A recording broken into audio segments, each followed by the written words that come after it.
Bismillahirrahmanirrahim. Alhamdulillahi rabbil alamin. Wa bihi nasta'inu ala umurid dunya waddin. Wassalatu wassalamu ala ashrafil anbiya'i wal mursalin, Sayyidina Muhammad wa ala alihi wa sahbihi ajma'in. Qala rabbi shrah li sadri wa yassir li amri wahlul 'uqdatam min lisani yafqahu qawli. Amma ba'du. Qala al-Imam Syarafuddin Abu Abdillah Muhammad Al-Busiri rahimahullahu ta'ala wa nafa'ana bihi wa bi'ulumihi wa bi asrarihi wa bi asrari sa'iris salihin, ila an qala al-faslu sadis fi syarfil Qur'an al-Karim wa madhih. Pasal yang ke-6 tentang kemuliaan Al-Quran dan pujian kepada Al-Quran. Maulaya salli wa sallim daiman abada ala habibika khairil da'ni wa wasfiya ayatin lahu zaharat zuhura naril qirah. Da'ni, biarkanlah aku, wa wasfiya, dan penggambaranku, pensifatanku, ayatin kepada tanda-tanda mukjizat lahu bagi Nabi. Zaharat, yang tampak mukjizat itu, ayat itu, zuhura naril qira, bagaikan tampaknya api jamuan. Naril qira ini api jamuan. Nah, ini biasanya lailan pada malam hari ala alami, di atas bukit-bukit pegunungan atau sesuatu yang tinggi, dataran tinggi. Ini tradisi untuk memuliakan tamu. Jadi di daerah padang pasir, daerah gurun, kalau di malam hari para penduduk setempat, terutama yang tinggal di pegunungan, menyediakan lampu, semacam lampu api unggun, sebagai tanda bahwa di situ ada masyarakat, ada penduduk. Sehingga ketika ada musafir yang kehilangan arah di tengah malam, ya, mungkin kelaparan, kehausan, ingin bermalam,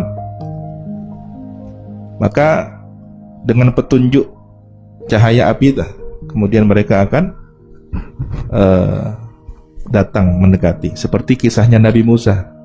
Nabi Musa waktu akan hijrah dari Madian kembali ke Mesir, nah, waktu itu kondisinya dingin, sudah mulai kelelahan. Ternyata ada cahaya, dikira api. Saya akan datang menjumpai tempat itu, mungkin ada orangnya. Ternyata mukjizat kan. Jadi ini tradisi agar orang yang butuh sesuatu bisa ada tanda petunjuk.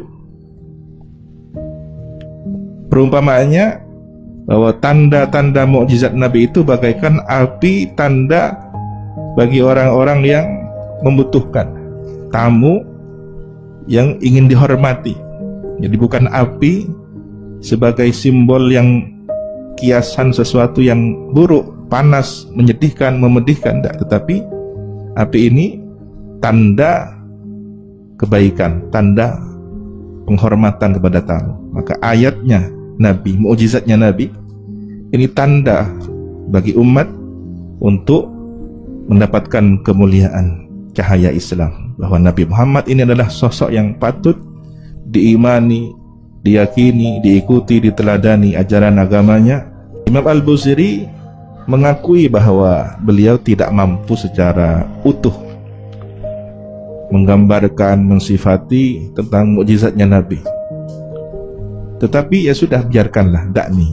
Dengan ketidakmampuan saya, dengan keterbatasan saya, terbatas untuk mensifati, menggambarkan betapa mulia, betapa agung, betapa hebat mukjizatnya Nabi Muhammad. Saya tidak mampu menggambarkannya, ya sudah, biarlah, saya tetap akan menggambarkan dengan keterbatasan saya, jangan halangi, biarkan saya menggambarkan mukjizat Nabi Muhammad SAW. Faddurru yazdadu husnan wa huwa muntazimun muntazimi. Faddurru, maka mutiara, yazdadu husnan, bertambah baik, bertambah indah. Wahwa, sedangkan mutiara itu muntazimun, teruntai, dirajut menjadi satu untai kalung, seuntai gelang dari mutiara. Walaysa yang kusu, dan tidaklah berkurang, qadran, kadar keindahannya, ghaira muntazimi, tanpa diurai, tanpa diuntai. Meskipun tidak disusun rapi, tidak diuntai menjadi satu kalung, mutiara tetap mutiara indah, tetapi ketika diuntai akan menjadi tambah indah. Ini maksudnya apa? Sejarah Nabi, mukjizat Nabi, pribadi Nabi tetap bagaimanapun indah. Apalagi kemudian diuntai dengan rajutan qasidah, tersusun menjadi satu rangkaian.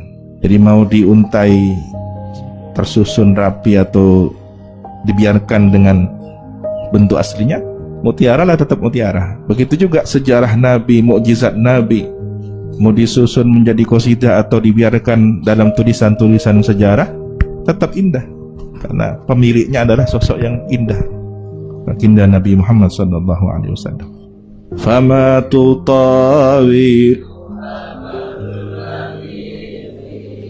ma fihi min karamil akhlaqi, fama tutawilu, maka tidak sampai amalul madihi, cita-cita harapan seorang yang memuji, tidak sampailah harapan orang yang memuji itu ila ma fihi, kepada sesuatu fihi, pada ma itu, min karamil akhlaq, dari kemuliaan akhlak, wasyami, pribadi, sifat kepribadian. Jadi meskipun seorang yang memuji Nabi punya cita-cita, amal, harapan yang begitu kuat, begitu besar, tetaplah tidak sampai pada hakikat kemuliaan Nabi Muhammad SAW dan sifat Nabi yang luhur. Ya, walaupun sudah berupaya maksimal ingin memuji Nabi dengan pujian yang paling indah, tapi harapan ini tidak akan pernah sampai kepada titik hakikat kemuliaan Nabi, saking tingginya akhlak Nabi. Ayatu haqqin minar rahmani muhdatsatun,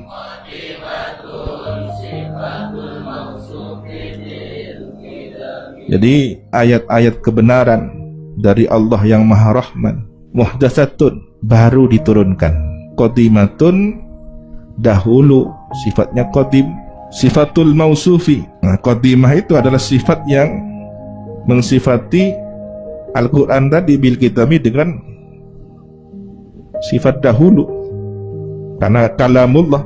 Ya, kalamullah berarti kalau itu zatnya Allah, maka qadim, dinisbatkan kepada adanya Allah sebelum terciptanya alam semesta, bukan dahulu ada permulaannya, enggak. Jadi Al-Quran itu baru diturunkan, tetapi sifatnya kalau berpedoman kepada akidah Ahlus Sunnah wal Jamaah, ya, berpendapat bahwa kalamullah Al-Quran dan kalamullah lainnya itu qadim, ya, kalamun qadimun la yumallu sama'uhu. Tapi Mu'tazilah mengatakan bahwa Al-Quran adalah baru, dengan anggapan bahwa Al-Quran itu sesuatu yang diciptakan baru oleh Allah, berarti makhluk, kan gitu. Nah, ini menunjukkan bahwa Imam Al-Busiri madhab akidahnya adalah berhaluan Ahlus Sunnah wal Jamaah, Asy'ariyah, Maturidiyah, bukan Mu'tazilah, bukan lainnya. Jadi muhdatsnya apa? Muhdatsahnya itu Quran baru diturunkan secara berangsur-angsur setelah malam Lailatul Qadar itu. Jadi malam Lailatul Qadar Al-Quran turun sekaligus ke langit dunia, ila sama'id dunia. Lalu sesuai kronologinya, asbabun nuzulnya. Setiap peristiwa turun ayat yang Allah Maha tahu menyesuaikan situasi dan kondisi kejadian yang ada. Imam Al-Busiri ini ingin menggambarkan sifat mukjizat Nabi berupa Al-Quran yang sangat hebat itu, ya. Tapi karena memang hakikatnya adalah pemilik Al-Quran adalah sosok yang memiliki karamil akhlak wasyiyam, maka tak sampai untuk mensifati secara sempurna. Lam taktarin bi zamanin wahya tukhbiruna anil ma'adi wa an adin.